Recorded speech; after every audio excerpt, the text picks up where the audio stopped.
এরপর টাকাগুলো বাবার হাতে দেয়। এদিকে কিচেনে থাকা বন্ধু রিনিকে জানায় তাদের ধর্মীয় টিচার ক্লাসে বলেছে যখন কোনো লাশ দাফন করা হয় তারপরে সেই পরিবারের সর্বশেষ সদস্য যদি কবর থেকে 40 কদম এগিয়ে আসে তখন কিছু সময়ের জন্য সেই লাশ জীবিত হয়ে ওঠে।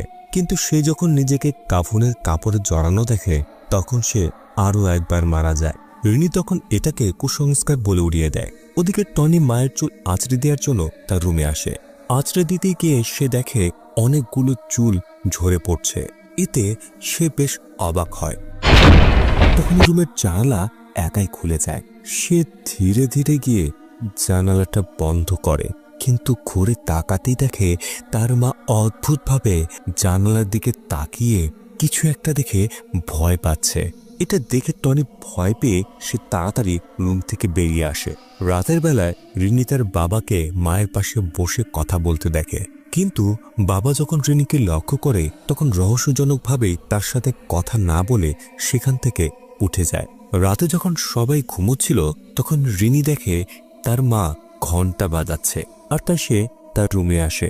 এরপরে দরজা খুলতেই তার গায়ে লোম যেন দাঁড়িয়ে যায়, কেননা অসুস্থ মা জানালার পাশে স্থির দাঁড়িয়ে আছে। সে ধীরে ধীরে তার মায়ের কাছে যায়। ঠিক সেই মুহূর্তে সে পেছন থেকে মায়ের ঘন্টা শোনে। সে লক্ষ্য করে তার মা তো বিছানায় পড়ে আছে। তার মা বারবার ঘন্টা বাজিয়ে তাকে যেন কিছু একটা বোঝানোর চেষ্টা করছিল। তাহলে তার সামনে কে দাঁড়িয়ে? এদিকে সামনে দাঁড়িয়ে থাকা তার মায়ের মতোই কিছু একটা তাদের দিকে তাকিয়ে শুধুই হাসতে থাকে।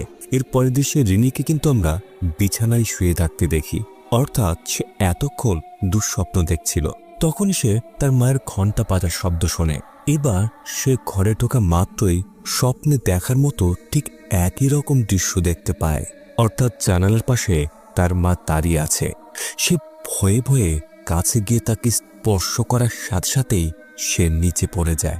এমন দৃশ্য দেখে রিনি চিৎকার করে সকলকে ডাকে। রিনির চিৎকার শুনে সবাই দৌড়ে মায়ের ঘরে আসে। এই সময় তারা লক্ষ্য করে তাদের মা মাওয়ানি আর বেঁচে নেই। মায়ের মৃত্যুতে সকলে কান্নায় ভেঙে পড়ে।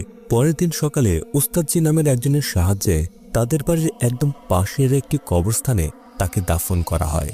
এই সময় রিনির বাবার সাথে উস্তাদজির কথার মাধ্যমে আমরা জানতে পারি তিনি তার একমাত্র ছেলে হ্যান্ড্রাকে নিয়ে সম্প্রতি এই শহরে শিফট হয়েছে। উস্তাদজি রিনির বাবাকে বলে সে কেন একবারও তাকে মসজিদে দেখেনি। এতে রিনির বাবা বলে কারণ তারা ধর্ম বিশ্বাস করে না, অর্থাৎ তারা পুরো পরিবার নাস্তিক। এ সময় আমরা রিনিকে